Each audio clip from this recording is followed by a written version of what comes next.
Hello everybody and welcome back to On Point HQ and the fourth video in the Bolt Action Basic series. In the previous video we looked at combat mechanics used in Bolt Action, and in this video I'll be outlining two further basic mechanics within the game, pinning and morale. In the previous video about combat mechanics I briefly touched on pinning, but this video will expand on this. So let's start at the beginning. In Bolt Action, each time a unit is successfully hit, it receives a pin. Some weapons, such as mortars, artillery and other heavier weapons, are more powerful than standard rifles or submachine guns, etc. And they will often apply multiple pins to a unit. But with successful hits from small arms fire, only one pin is added regardless of the number of hits. However, if a unit is then fired at and hit by another unit, another pin will be applied. So what do pins do?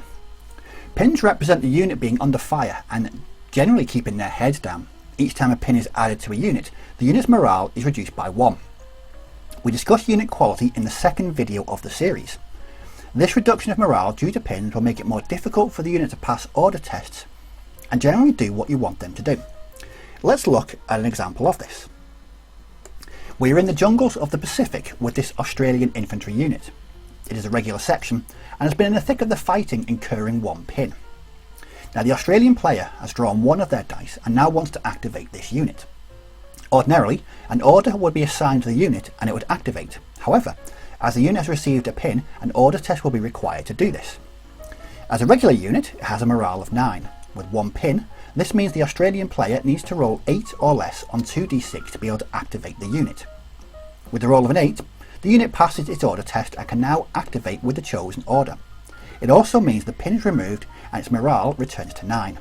But what happens if the order test is failed? Let's say the player rolled 10 on the order test. If a unit fails an order test, it is instead given a down order and can do nothing else for the rest of the turn.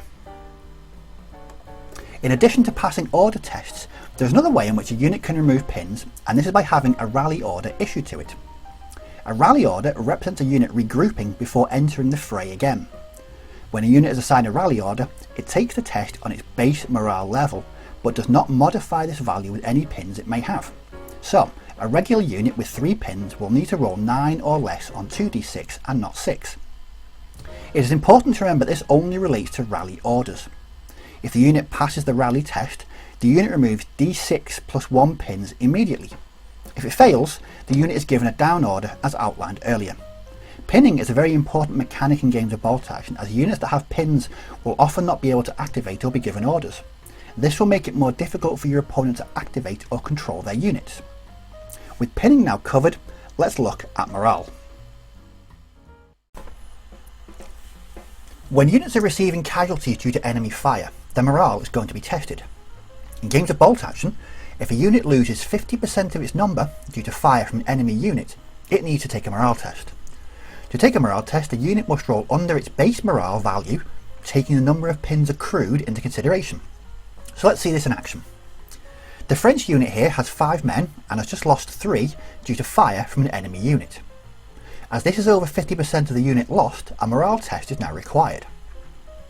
The unit is rated as regular, and with the pin added from the fire, this means the unit has to roll 8 or less on 2d6 to remain in the fight. With the roll of 8, the unit passes its order test and remains on the battlefield, although with just 2 men left, probably not for very long. But what happens if the order test is failed? Let's say the player rolled 11. This would mean the test is failed. The unit has broken and flees the battlefield in retreat. Essentially, the unit is destroyed and an order dice is removed from the bag in the same way you would do if the unit had been wiped out by enemy fire. Just like order test, the more pins that a unit accrues is going to make it more difficult to stay in the fight when it needs to take a morale test. As with other mechanics of the Bolt Action Basic series, these are a very basic overview of the way that pinning and morale tests work in games of Bolt Action. There are more detailed nuances and details to consider, and as always, picking up a copy of the Bolt Action rulebook will certainly have you covered. I hope you found this Bolt Action Basic video about pinning and morale test useful. I will link to the previous videos below, and I've also created a playlist where the videos will be kept. If you have any comments or questions, just leave these down below and I will certainly respond to all comments and questions. But as always, thanks for watching, take care, may your dice roll well, and I'll catch you all in the next video. So, bye bye for now.